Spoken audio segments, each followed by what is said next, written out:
Hello, friends, and welcome to the Exploring Washington State podcast.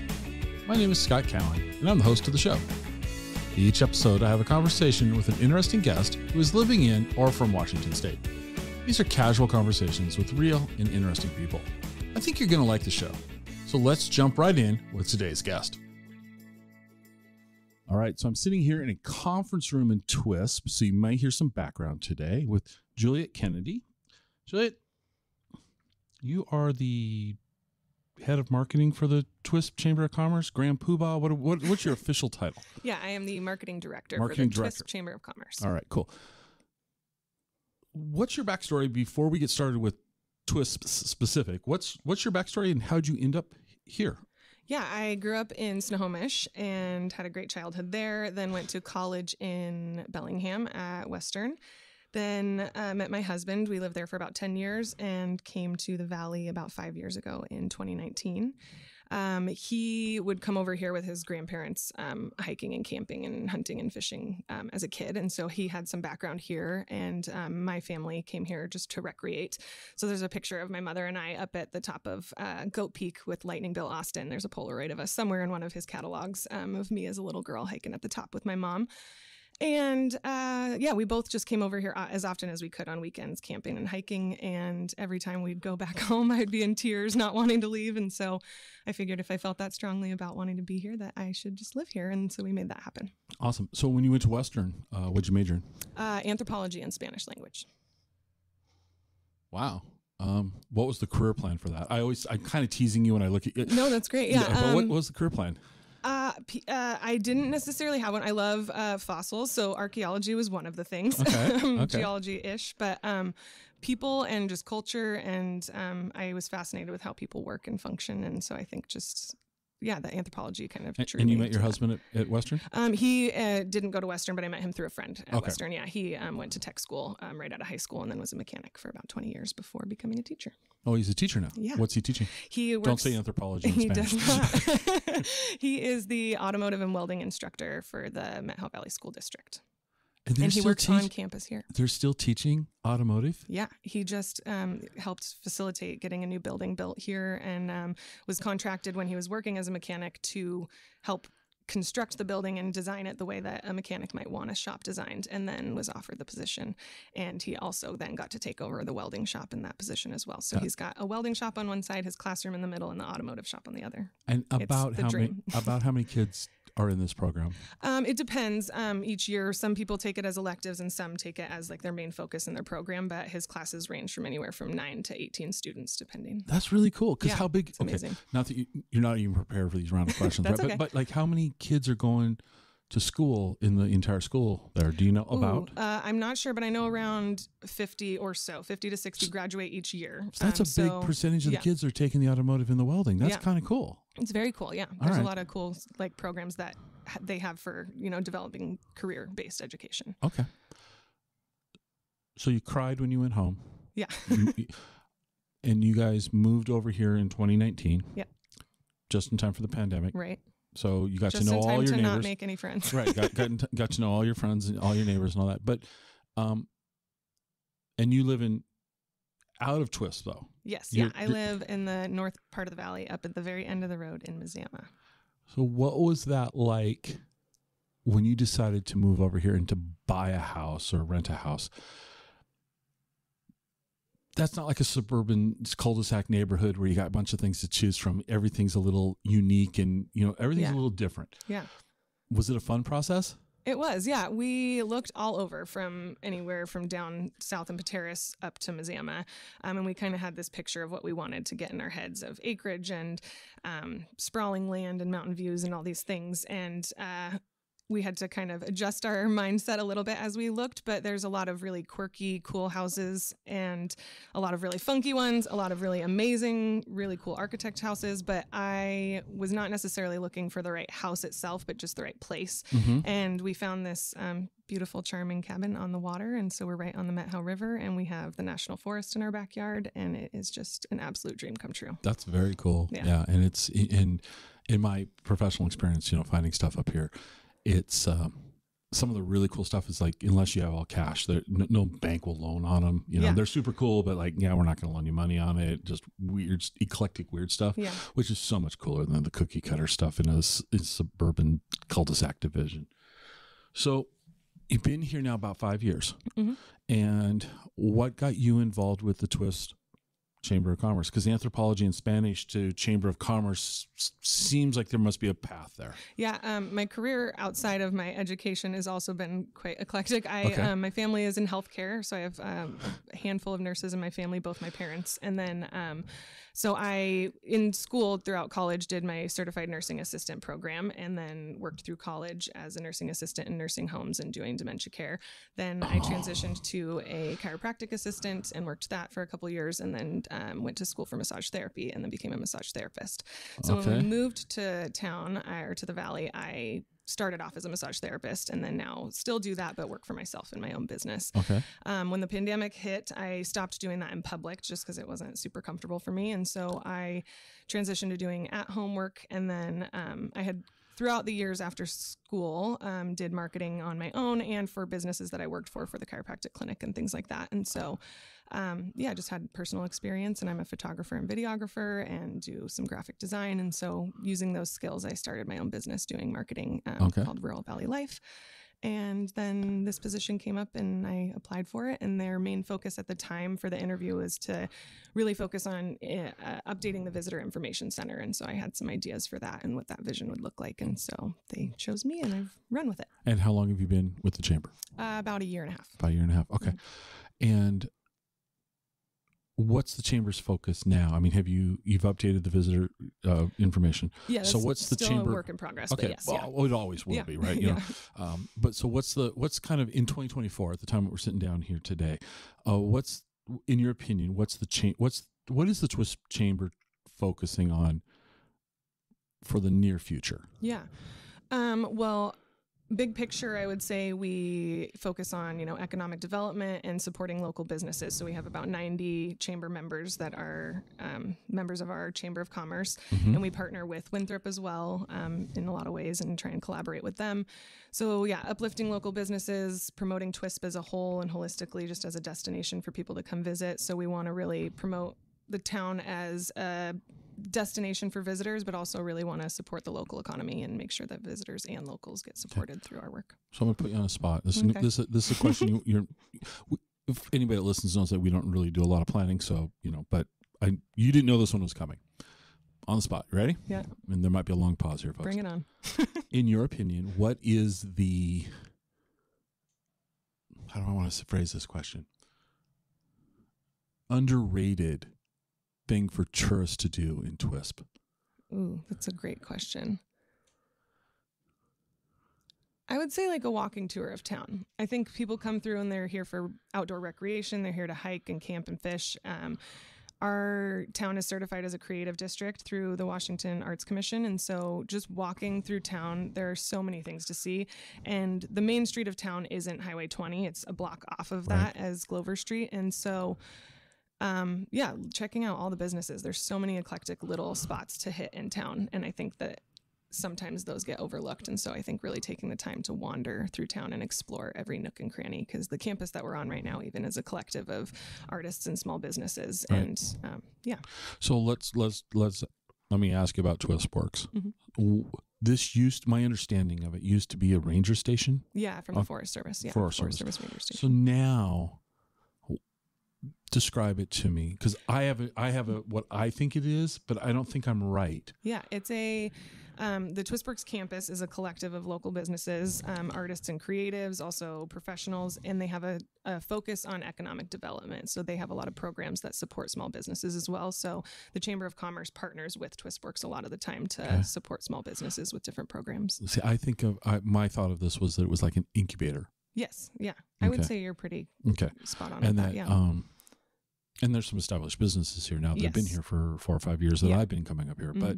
But my thought about Twisp Works was that it was an incubator space, but it's a little different than that. I mean, I think that was the original intention of it. And then as things progressed, businesses have stayed, and there have been really a draw to recreate and use the campus as a destination in Twisp. So okay, yeah, because the food truck here, Fork. Yeah. I told you that when we were on the phone. My story of when I stopped in one time, and I was like, I got to keep coming back for the food.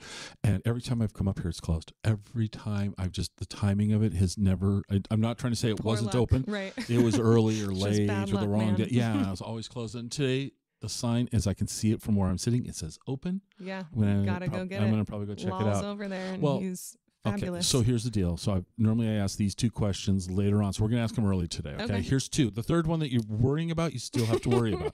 All right. So I love coffee. And so every guest gets asked the same question. Where's a good place, a great place for me to go get coffee in Twisp? Yeah, Blue Star Coffee Roasters, right off the bat, they have coffee throughout the state, so they're distributors for coffee. They also have a great location in Twisp, and that has to be paired with the Cinnamon Twisp in town, and so you got to grab a pastry or lunch or something from Cinnamon Twisp. Cinnamon Twisp. They have a iconic pastry there called the Cinnamon Twisp, and it is a cinnamon twist pastry, and it's delicious, and yeah, ridiculously good. So when you go to Blue Star, what do you get? It depends. Sometimes a breve, sometimes a white chocolate mocha if I want to get a little something sweet. Iced coffees usually, and a peanut butter cookie. There's peanut butter miso cookie there that's to die for.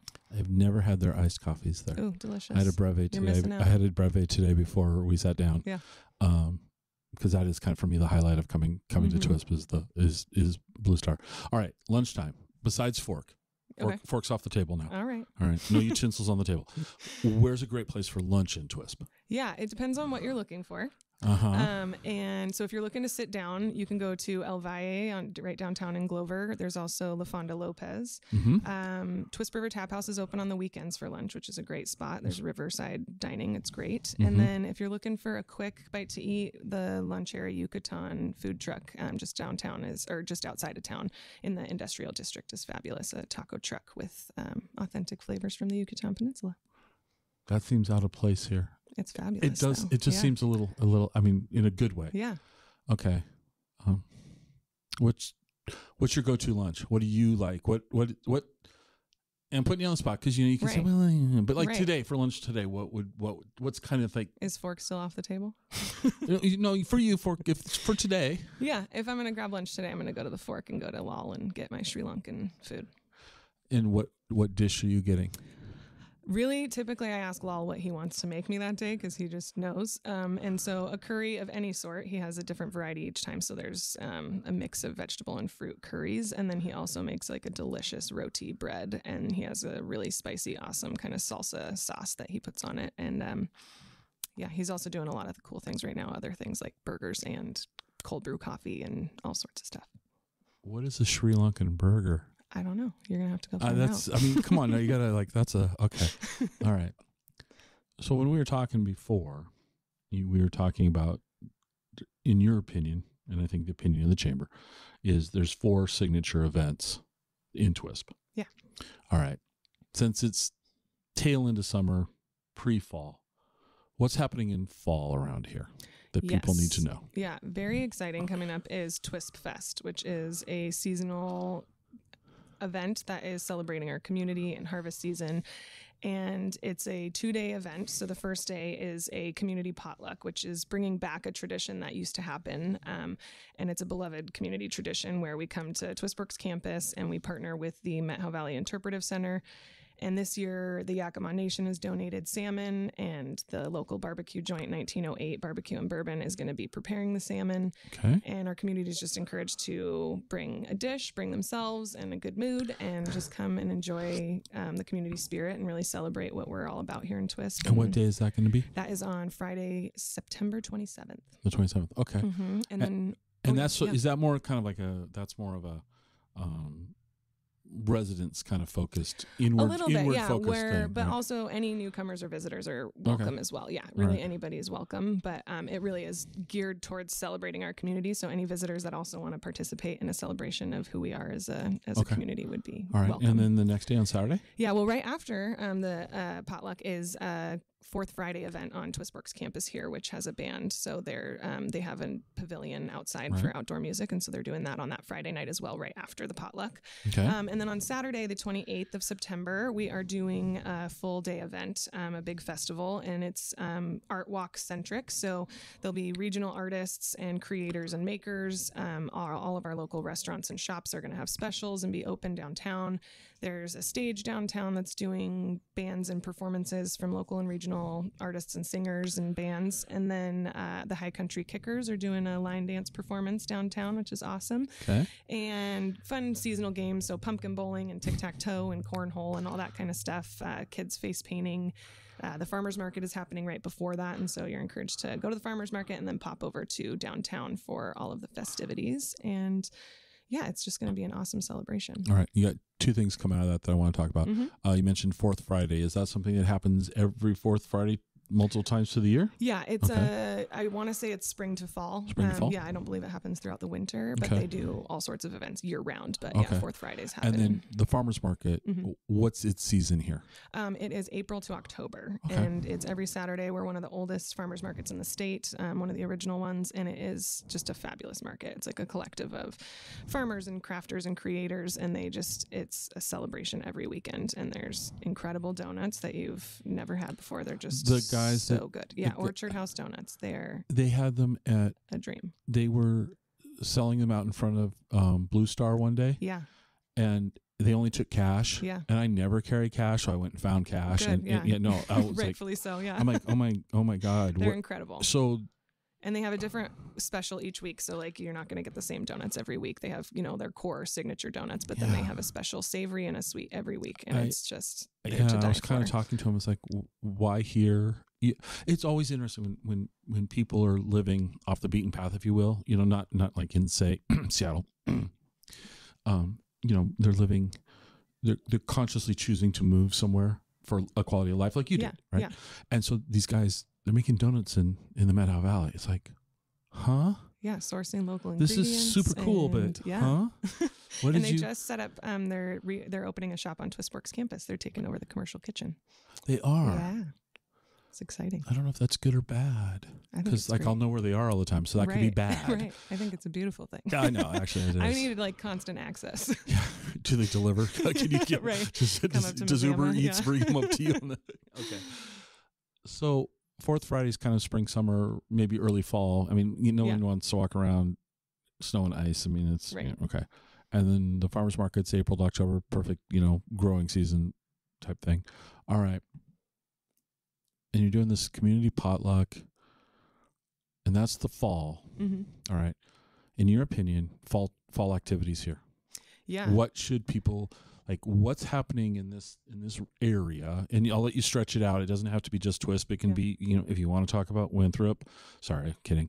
If you want to talk about Winthrop or Mazama or Pateros or wherever, what's going on up here that people are enjoying? Yeah.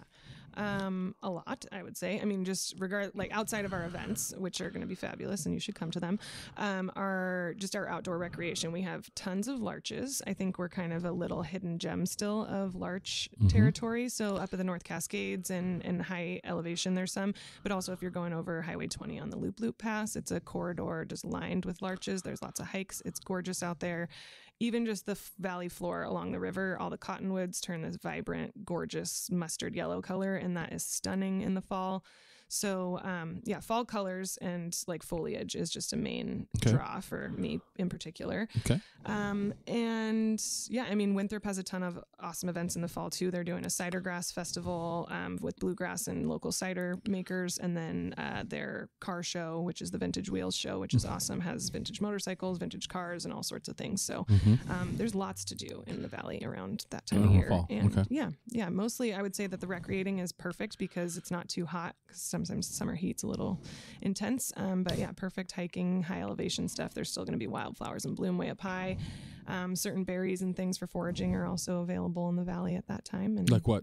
Right now, we're not quite to fall yet, but choke cherries going on right now, and then up at the high elevations, huckleberries and all that kind of stuff is usually August, September. So okay, awesome. Now, as North Central Washington changes to winter, it's cold, it's icy. We get snow on the ground.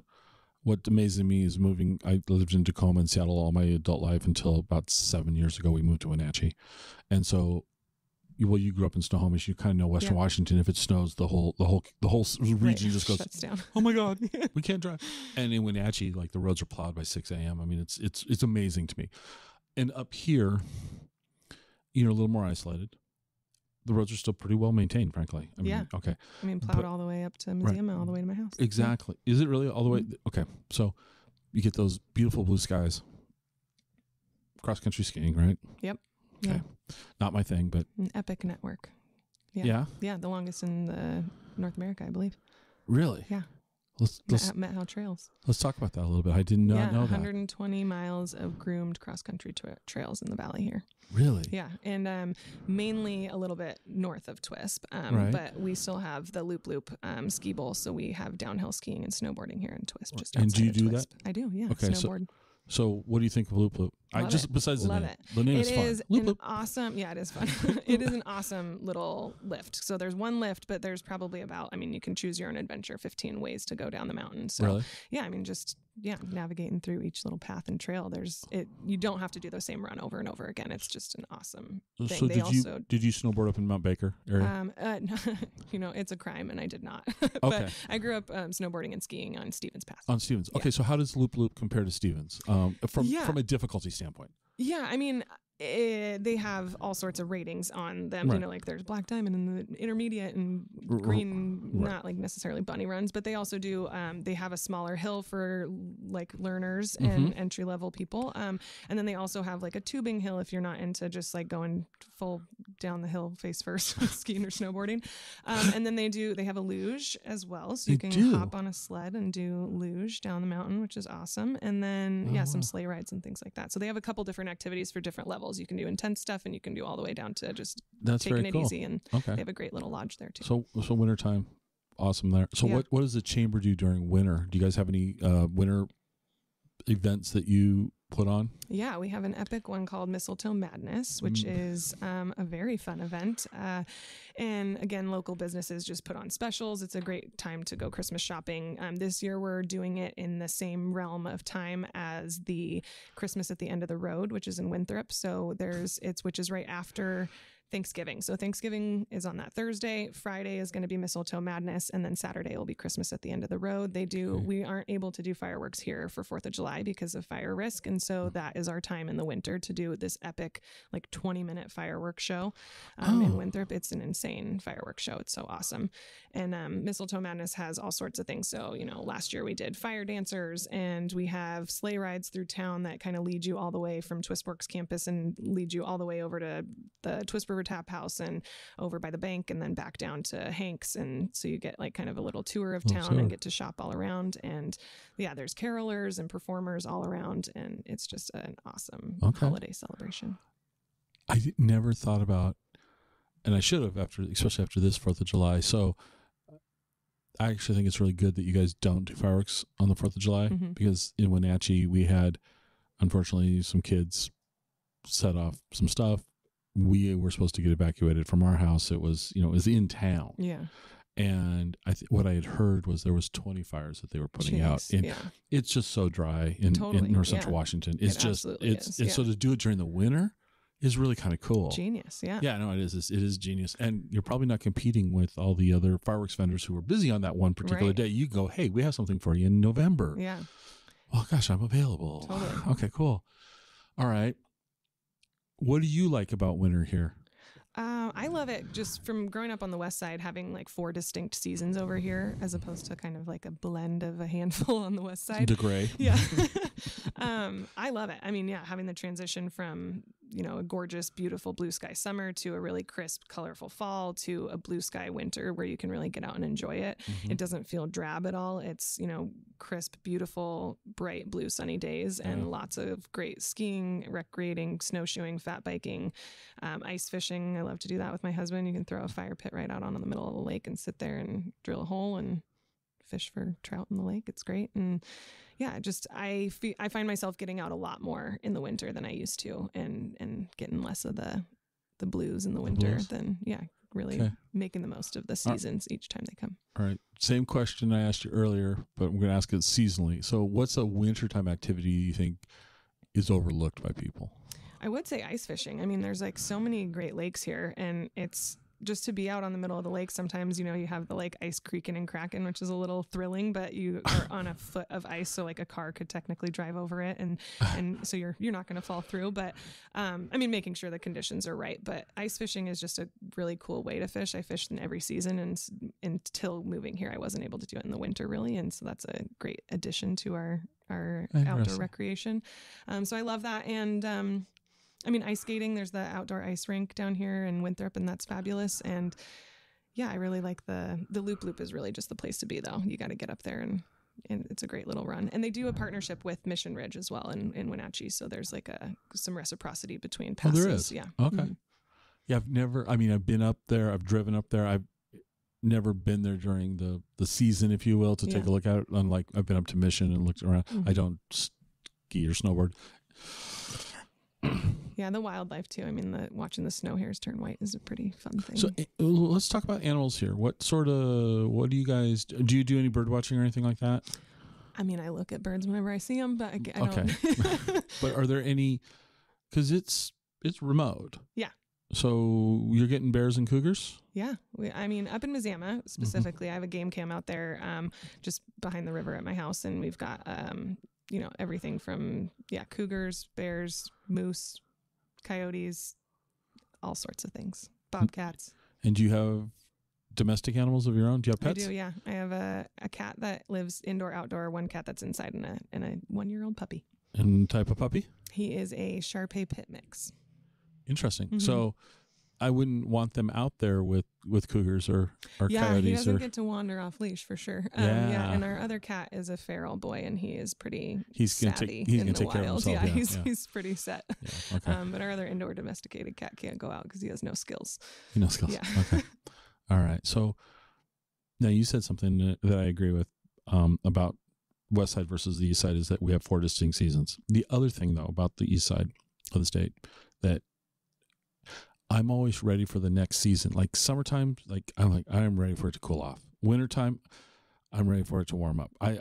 So at the end of winter now, as we're transitioning into spring, what's going on up here? Yeah. The snow melt, we sometimes call it Muddy March because we have a lot of water and it's soaking into the ground. The wildflower bloom here is absolutely insane. I don't know that many people know how epic it can be, but like our hills just turn this vibrant, bright yellow. Mm-hmm. There's balsam root blooming everywhere. There's fragrant lupin blooming in between all of that. And it is a magic time. It's really like the sound of music. It's just like, it's so enchanting. I can't even begin to describe it. And the variety, it's not just those two. There's, scarlet gilia. There's just a million different colors of flowers throughout the valley. And it is just so enchanting and so beautiful. And that is like my thing that I look forward to most as the snow's melting. Like wildflower season just like is a dream. And then we also do a spring art walk. So we're very art and creative centric here with the creative district. It doesn't just include art, it's restaurants and all sorts of creators and makers. And so the art walk really similar to the Twisp Fest here, just bringing community together and making sure that we celebrate small businesses and boost the local economy. And when does that happen? That is to be determined. But typically, is that a late March, April thing? Usually April to May. So we're past the muddy season. Yeah, late April. And the flowers are blooming. The ground is dry. Okay. The sun is shining. It's beautiful out.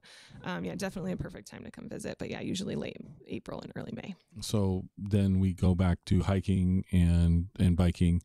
Anything else? The lower elevations typically anything at that time else as the here? snow melts.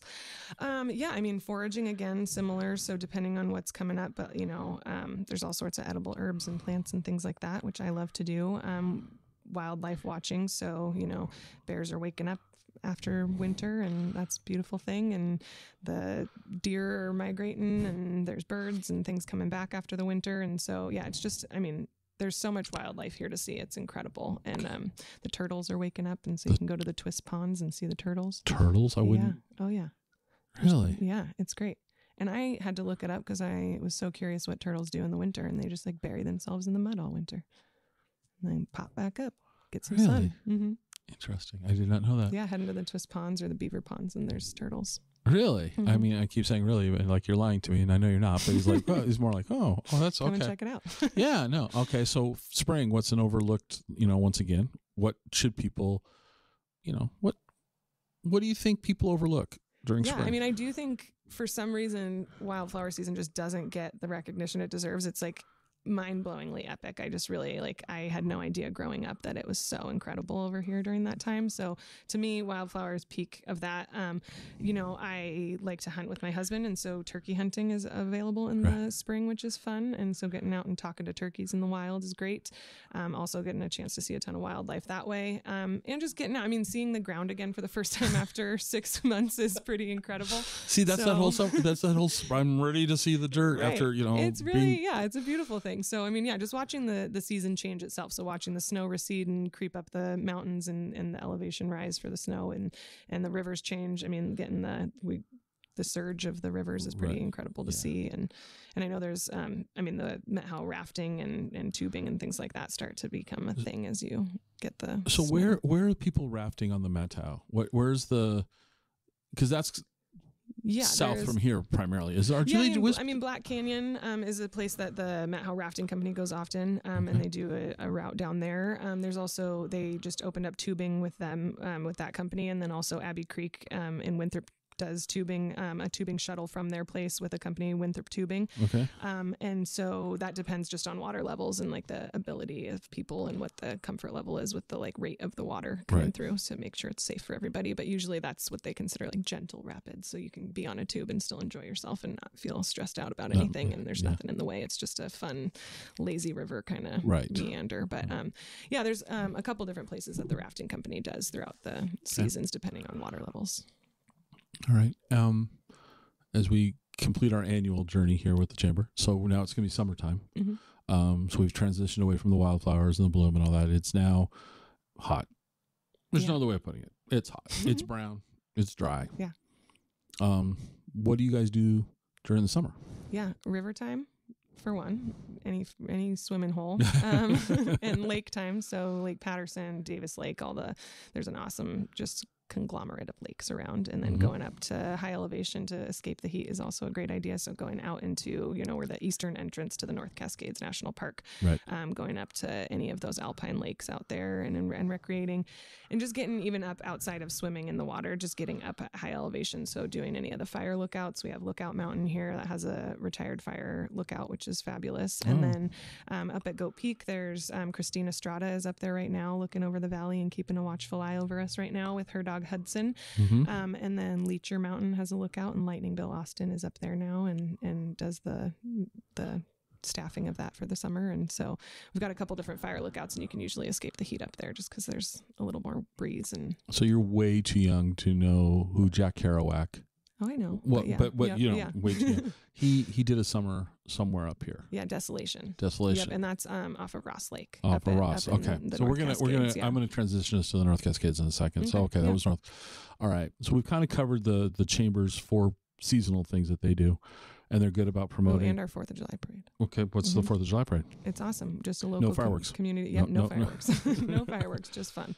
And a bunch of people, local businesses and community members. There's children on bikes, there's walking pedestrians, there's fire trucks from the Forest Service, there's Smokey the Bear, there's people create their own rafts and floats and things to come through town, which are always fun and eclectic and hilarious.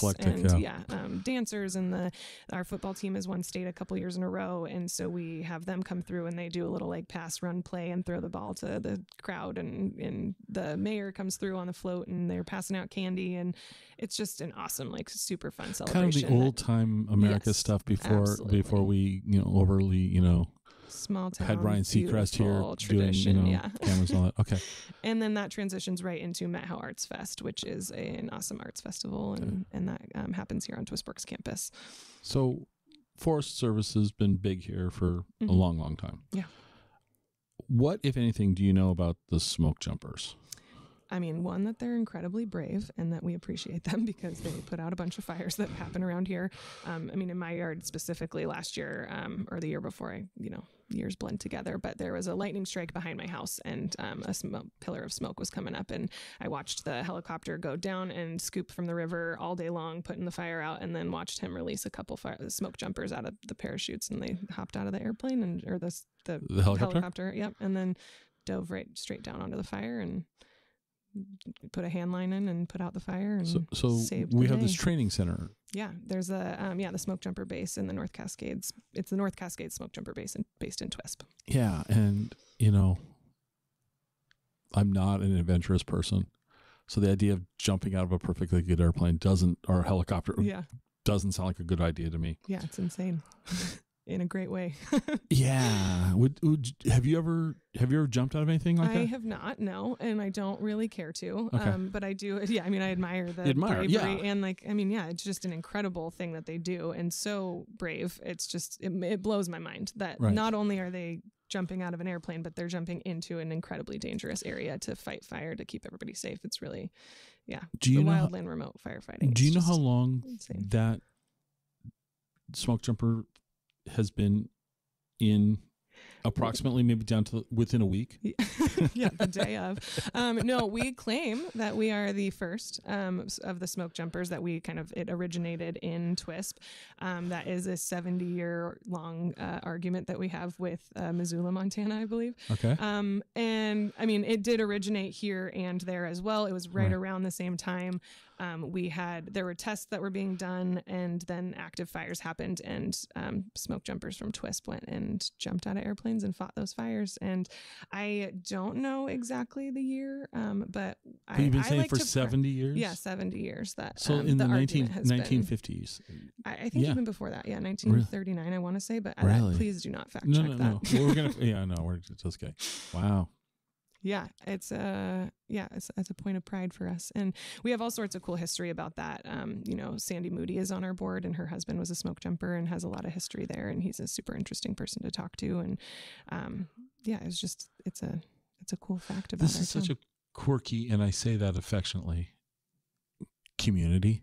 Yeah. Our catchphrase is fun, funky. Yeah, I was up on Portman Creek. Yeah, and there was this guy, and he was, because Portman Creek's a pretty quiet area, not real busy. And there was this guy out, and he had like a camera on a tripod, and he was filming the river. Mm-hmm. And I stopped and I said, "Hey, what are you doing?" He goes, "Oh, I do this, like, I can't remember exactly what he said, but like weekly for sure. I want to say every day. He films the rivers around here to document their flow." Yeah. And it's an art project. Yeah, it's awesome. And I'm like, okay, cool. I mean, all right. And just the general quirky, like the artwork that's over in the off near the interpretive center, that whatever that steel ball is called. Yeah. I am always fascinated by that thing. Every time I come to town, I take pictures of it. It's super cool. Yeah. And the big metal wasp outside of the community center, Barry Stromberger created that out of cars that were in the riverbank and that were, restored. So why do you think, and this is your opinion, small towns tend to go, they go real ag heavy, some go real arts heavy, some go just, why do you think Twisp and Winthrop also, why do you think that they went so art? I mean, to me, they're arts focused. Yeah.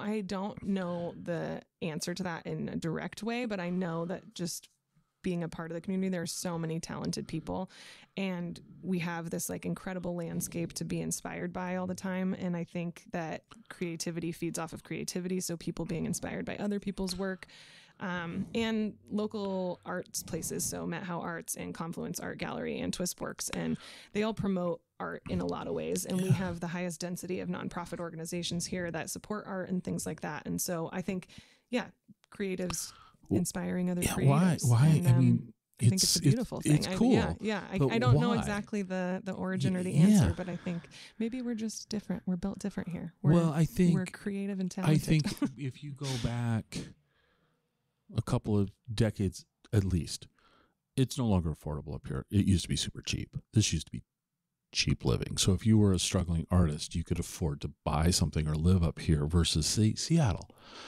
Housing prices in Twisp and Winthrop are insane now. It's it's not cheap here. But I wonder if that was it. Was that the all my friends that are artists, sorry guys, they're not well off financially, which is the choice that they gladly make. But you still need to have a roof over your head. You still need a place to live, and you still want to be part of a community where you're welcomed. Yeah, I think the pass opening up, I think Highway 20 opening up opened the corridor for people coming over here, having an affordable place to live, and having being inspired by nature. Because that was in the late '70s. So that wasn't. I mean, that was a long time ago, if you will, but it wasn't that long ago. Right. Okay. All right. Interesting. So as we wrap up the chamber kind of centric thing of this, what do you think the 5-year vision is that the chamber wants to see happen here in the community? Do they have like a 5-year kind of a roadmap, if you will? Yeah, I mean, I think continuing McDonald's and a Starbucks. Absolutely not. Yeah, that's the one thing I do love about this place is no chains. The only chains you have are the Chevron gas station. Right. I mean, that's it. You don't have. I think that's the only. Well, you have a Cenex. We also don't have stoplights. Yeah, you don't have stoplights, which is a beautiful thing. Yes and no. I about got hit, but you don't have. Yeah. You don't have corporate America here. Right. Okay. We would hope to continue that. Right. Yeah. Okay. We love our small businesses, our entrepreneurs. Right. Continuing to support that through, I know TwistWorks has the Methow Investment Network, so really trying to uplift local businesses that need support financially, making sure that we can create events that really stimulate the economy to make sure that we're supporting small businesses and boosting the local economy where we can. My vision for just as the marketing director is expanding our reach and making sure that we get more people interested in visiting, because just the amount of people that don't know, that haven't driven through the North Cascades and come over to our side of the state, that have lived here in Washington their whole life. It's a mind-blowing statistic for people who haven't done that. So, trying to get more reach and make sure that people are aware that we are an awesome, eclectic little town, and growing our art scene. I know we're working with the Creative District on wayfinding and really having some creative ways to promote and envision our town in the future would be just downtown vitality. So murals and things like that are in the works and in the plan. So making it a vibrant art community and making sure that we support our locals, but also encourage people to come and visit, because that really drives our economy here. And we want local businesses to stay open and be open for a long time and be kind of a staple to our community. And that's really what makes us Twisp. For the sake of this conversation, I can grant you one wish. What would be the one thing you would like to see in Twisp? Ooh, that is tough. Ooh, it is a somewhat controversial topic, and just a complicated one with finances and funding. But I want a pool, a big, beautiful, awesome new pool, because it's badly needed. It's for, a place for kids to have in the summer to recreate, a place for our older population to have for exercise, and a place for the community to enjoy. Right now, our pool is not functioning. It's just out of service, and we're working towards a plan and a path to getting a new pool, and that is just a complicated, not necessarily controversial, but just a complicated process, and working on where it's going to be and how that's funded. And but I'm excited for the future of getting a new pool. Okay. Yeah, I was just down at the pool today, and I was wondering if it was just down for the season or. Yeah, they've been working on repairs every year, and it just the facility itself, I think, needs just a renovation, and either whether it's there or in the industrial district or somewhere else. And we're looking at the plan, I think, and the hope is that it'll be a big, nice aquatic center that has all sorts of options for all sorts of populations of people, and a great place for locals to have a respite from the heat in the summer. And okay. Living out of Mazama, living at the end of the road, I think those are your words. You're close. You'll have Ted from Winthrop argue with me about that. Oh, well, okay. He technically lives at the end of the road. Okay, Ted. Ted lives at the end of the road. You're into the road adjacent. How's that? But you like to go up into the North Cascades. Yeah. And I think I told you this when we were talking before. I drove over that for the first time this year. Yeah, incredible. In my entire life, the first time. And I went over on opening day, which I didn't realize it was a thing. And I don't think it's a thing as much as it was 5 years ago, or, but it's still kind of I joined this Facebook group on the North Cascades, and they were like, oh, is it going to be open? And be careful. There'll be lots of debris on the road and blah, blah. Like everyone was like, you shouldn't go over on opening day. It's just And so I was like driving over with a little bit of like trepidation. Yeah. And the road was beautiful. I was like, yeah, stunning. No. I'm talking about the road. The conditions. I mean, the crews that work up there. I interviewed somebody from the Department of Transportation about that. It's impressive how hard they work to get it cleared out. It's crazy what they do. But I drove over and I was like, wow, this is just jaw dropping. And then the next day I drove back, and I had never stopped at the Northern State Hospital before. Mm-hmm. And that's a bizarre, weird place. Yeah, I haven't. You haven't been there? No. So it's an old mental hospital, a sanitarium. I don't know what the politically correct term is, right? Okay. And it is no longer that. And it used to have, as a way of funding itself, it had farm agriculture going on, right? And they were like chickens and cows for milk. And so there's all these old farm buildings. They've been graffitied up. They're falling apart.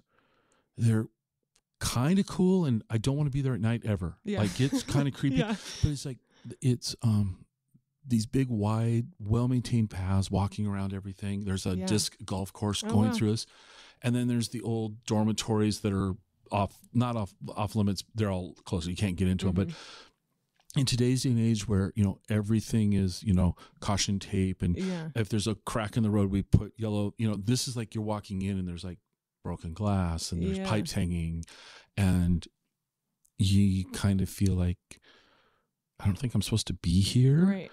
And it was a beautiful sunny day, and I'm like walking around, and it was just like super, super cool. Yeah. Never been there before. Yeah, I haven't done the walkthrough. I mean, I know where you're talking about, but I haven't done it. Go spend an hour or two there. Yeah. It's, and if you're in for thrills, go at night. Right. I mean, right. Not me. And then, I stopped in Concrete, which was interesting, and then worked my way back. And it was just like, but over in the North Cascades Pass, if you will, the whole area was just, it was stunning. Yeah. And so most of the listeners are going to know about Diablo Lake and Ross. Mm-hmm. Okay. But what's going on up there that you think is cool? Because it's kind of your quote unquote backyard. Yes, it is. Yeah. And my husband's family has done a camp trip there for 30 years. It's their tradition that in New Haven. It's an awfully long camping trip. 30 years. They're still up there? They just live there, yeah. Every Labor Day weekend, they go to New Halem, and his whole family, cousins, aunts, uncles, grandparents, camp at New Halem.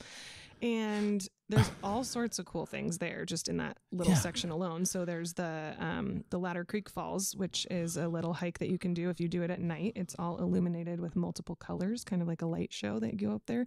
So that's a super fun thing. The creek is illuminated with like blues and pinks and fuchsia and green and yellow, and the lights kind of fluctuate and change, and it's a fun little nighttime walk. Okay. There's the Trail of the Cedars, which has just historic information, some indigenous information, and which is also beautiful, just huge, epic, beautiful cedars right along the teal waters of New Halem Creek there.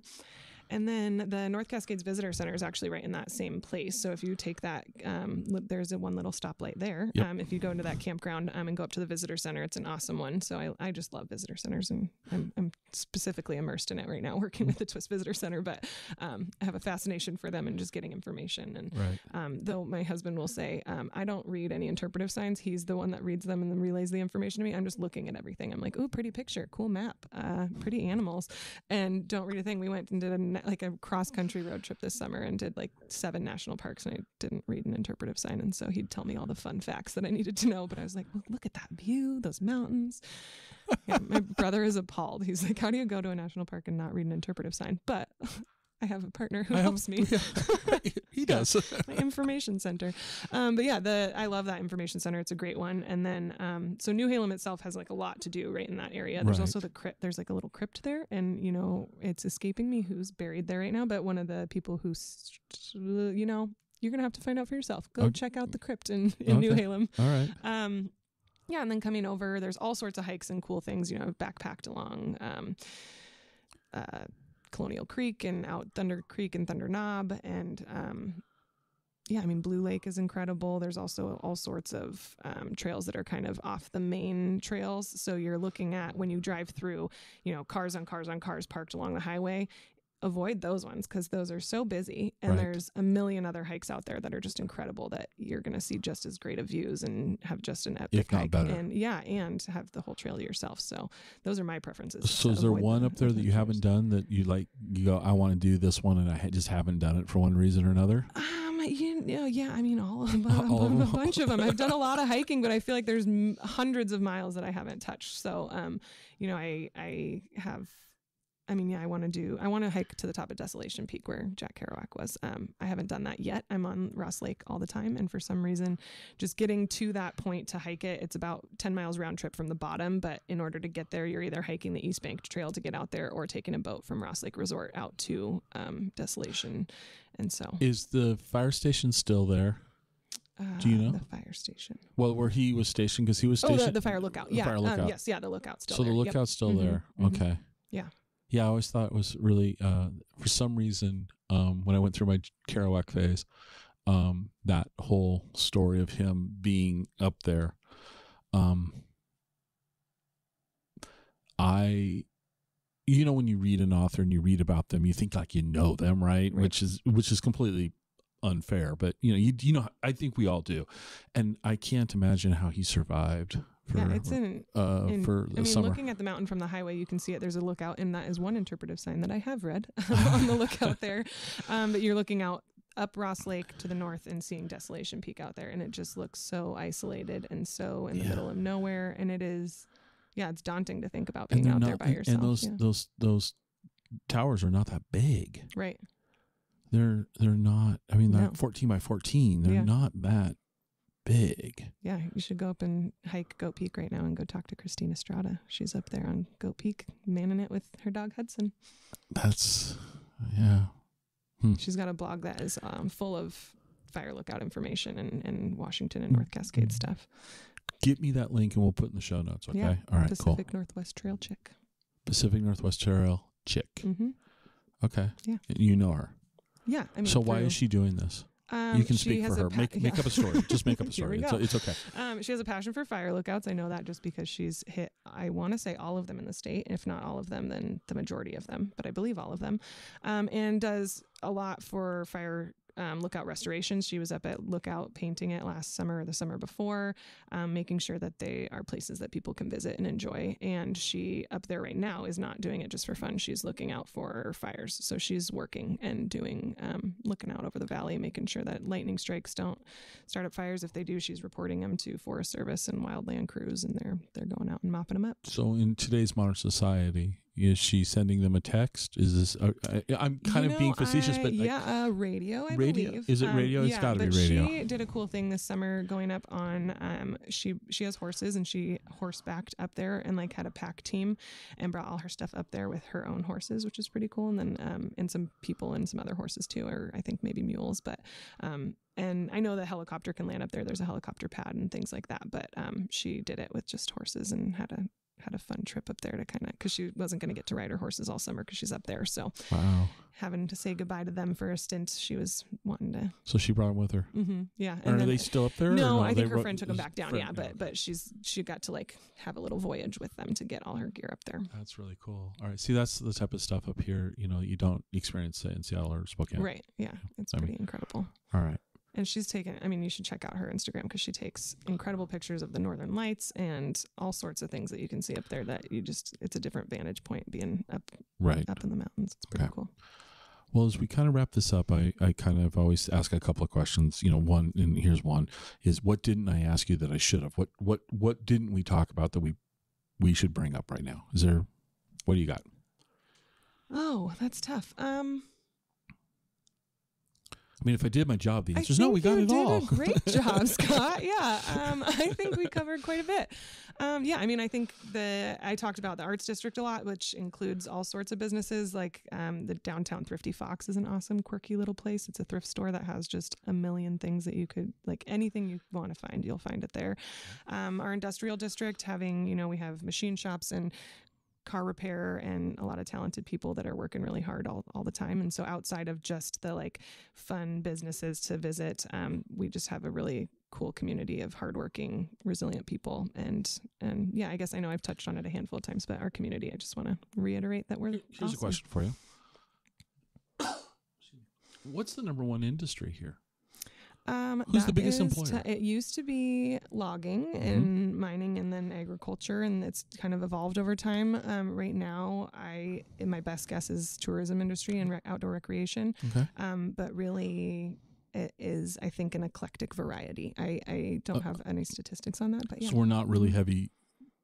We're not overly reliant on a industry. We've got more of a diverse footprint now. Yeah, okay. Which is a beautiful quirk and characteristic of our town. Yeah. No, it is. Yeah. All right. So share with the audience where they can find out more, and we'll put links in the show notes too. But where do you want people to go and look to find out more about Twisp? Yeah, they can go to Twispwa, so TWISPWA.com, Twispwa. That is our Chamber of Commerce website. And then if they're looking for town information, there's a Town of Twisp website. Okanagan County Tourism Council has a great website as well that has information about Twisp, but then also any regional information that you're going to want to find if you're coming through Twisp and also doing a loop, kind of like a Cascade Loop. So, yeah, right. And also the Visitor Center. Come by. What are the hours of the Visitor Center? That's a great question, Scott. It's open most days of the week, I think Monday through Friday, but then also during the farmers market hours on Saturday. We have a staff member there on Thursdays, Fridays, Saturdays, and the community, it's part of the community center. So the community center also has hours that vary, and there's almost always someone there from the community center that's willing to give information about traveling through Twisp. Okay. So. All right, so here's that last question. You ready? I warned you about this, right? Okay, so let me set the table for you. You have to answer the question, and you have to give your reason. Okay. Okay? It's not hard. It's fun. All right. It's really straightforward. And I think I know what you're going to say, and I'll admit if I'm right or wrong when you answer. Okay. Okay, ready? Cake or pie, and why? Ooh, pie. That's honestly what I thought you were going to say. Did you really? Yeah, well, cool. because you like to forage. And we didn't talk about foraging, but you like to forage. So I was thinking pies. Yeah. Okay, pie. Pie, right off the bat. The first thought that popped into my head was because we had pie at our wedding instead of cake. My husband loves pie. I love pie. We had peach pie and a couple different mixed berry pies. I like making pie. And yeah, fruit is like, anything foraged from the earth. Okay. Fruit, yeah. You have to pick one type of pie. It's the only type of pie you can ever have. Oh, gosh. Okay. What are you going to pick? Oh, Scott. I'm going to say apple. Apple? Mm-hmm. That's so predictable. I wouldn't have thought that actually, but it's so predictable. But why apple? Because it's always good. Like like a mixed berry, it can sometimes be too tart. I like the flexibility of a mixed berry, but like I'm not always in the mood for something too citrusy. Peach is usually good. Sometimes, depending on who makes it, it's a little too syrupy and sweet. Apple is pretty consistently delicious every time. Yeah. Is there a pie that you don't like? Like me, no pumpkin. Oh, I like pumpkin. See, no. No, I don't need a chocolate custard type of pie. Okay. Like I'm tending to lean towards the fruits, though pumpkin vegetable, fine. Horrible. So horrible. It's an abomination. It should be outlawed. And pumpkin spice season is bad. You're not basic. Yeah. I've never liked pumpkin. There's always this. So small. You can still come to Twisp Fest. We'll allow it. Okay. So I grew up in a very, very small family. I'm an only child. My mother is an only child. Wow. So my grandmother, my mother's mother, it's not like she had a lot of grandchildren. Like it was just me. Yeah. To remember. Right. Every Thanksgiving, would you like a slice of pumpkin pie? No, thank you. I don't like pumpkin. Here's the response. Since when? And it became this like, I don't know if she was messing with me, funny, but my dad would look at me and he would just go, and it was, Since the beginning of time. Since the beginning of time. It's horrible. I don't like pumpkin. And it was so funny. Every year it's like, since when? Like, no. Anyway. That's funny.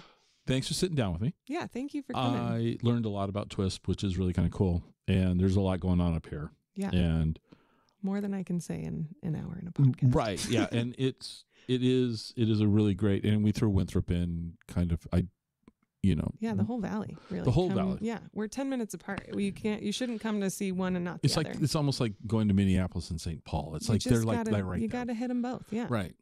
There's so much to do. So what's your favorite thing in Winthrop? Ooh, that's also tough. Yikes, my favorite thing. Like, give me a category of what I'm picking. No, favorite. Oh. The singular. Jeez, singular. Man. All right. And you'll be judged for this. It really will be. My favorite thing in Winthrop is... Have you ever gone to the Blues Festival? I haven't actually. Okay. We typically travel that weekend, and so it hasn't lined up. That sounds like a local thing. Like it's time to get. It's a good weekend to get out of town. No, it's supposed to be incredible, and I don't know why we haven't. Other than like we typically choose to be on a camping trip that weekend. Okay. It just has happened that way. The Classic Car Festival is awesome. My husband loves cars. Mm-hmm. I know nothing about cars because I innately don't have to with him knowing so much. And he reads the interpretive science too. So you don't need to... I get to skate through life without a whole lot of responsibility. And I like them just because, there's a cool crowd of people that come that bring cars. There's a cool crowd of people that come to see them. And they're beautiful. Like they're all shined up, spiffy, and like looking fresh. And so like, it's really cool to see them all throughout town and the colors and everything. I just like that festival. Okay. Does your husband work on cars like that? Does he restore cars at all? He doesn't do restoration, but he can work on like the engines. So he doesn't have he doesn't have a car like that. He doesn't have. No, he has a Subaru WRX that he's real proud of. Okay. All right.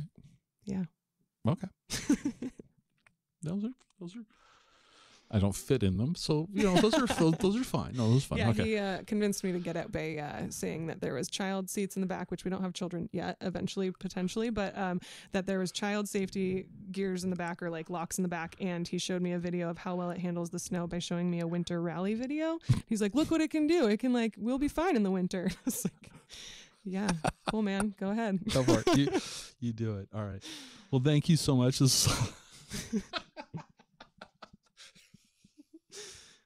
You're welcome. What is that racing that they call that where they, and it's a lot of Subarus that they like, I think it's Japanese where they're like driving through incredible, like bizarre routes of, it starts with a G. And I can't think of what Gymkhana? Yes. Yeah. And so that's like, hey, let me show you how safe this car is by showing you that type of video. It's like, it can jump over a helicopter. It can it's all good. Trust you'll me. Be fine. Yeah, you'll be fine. Oh my God. Exactly. That's awesome. Anyway, thank you so much. Yeah, thank you. I've had a blast. Appreciate it. Come to Twisp. Hope you enjoyed the show. You can reach me on Twitter at ExploreWaState. I'd love to hear your comments. You can also visit our website at explorewashingtonstate.com. If you know anyone who would like the show, it'd be amazing if you'd share the show with them. This is the biggest way that we grow this show. Good old word of mouth. Glad you were here with me today, and I hope to have you listening to the next episode. See you then.